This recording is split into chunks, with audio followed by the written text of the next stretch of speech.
नमस्कार मित्रांनो, आपल्या यूट्यूब चॅनलवरती तुम्हा सर्वांचं पुन्हा एकदा स्वागत. दिल्ली दौऱ्याहून परत येताच उपमुख्यमंत्री एकनाथ शिंदेंनी डाव खेळत ठाकरे गटाचे 4 नगरसेवकांना पक्षातून फोडलं.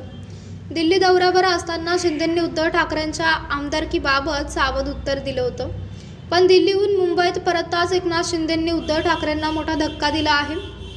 शिंदे यांच्या पक्षाने ठाकरे गटाचे अकोल्यातील 4 नगरसेवक फोडले आहेत. यामुळे अकोल्याच्या राजकारणात मोठा भूकंप झाला आहे.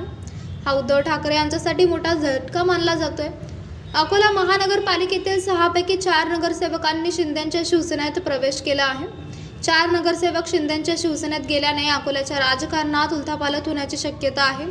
आता अकोला महानगरपालिकेत ठाकरे गटाचे फक्त 2 नगरसेवक उरले आहेत. एकनाथ शिंदे हे सोमवारी रात्री दिल्लीला गेले होते. दोन्ही नेत्यांमध्ये 1.5 तास चर्चा झाली. या चर्चेत पंतप्रधान नरेंद्र मोदी आणि एकनाथ शिंदे यांच्यात महाराष्ट्रातील राजकीय समीकरणाविषयी चर्चा झाल्याची माहिती सूत्रांनी दिली आहे. एकनाथ शिंदे दिल्लीहून मंगळवारी उशिरा रात्री राज्यात परतले.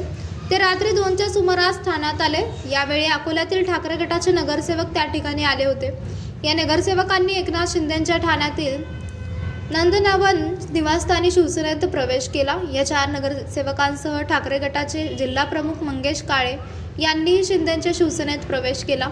शिंदे गटात पक्षप्रवेश केल्याने नगरसेवकांमध्ये मनोज पाटील, सागर भारुका, सुरेखा काळे आणि सोनाली सरोदे या नगरसेवकांचा समावेश आहे. तर मित्रांनो, आपल्याला काय वाटतंय? आपली प्रतिक्रिया आम्हाला कमेंट बॉक्सच्या माध्यमातून नक्कीच कळवा.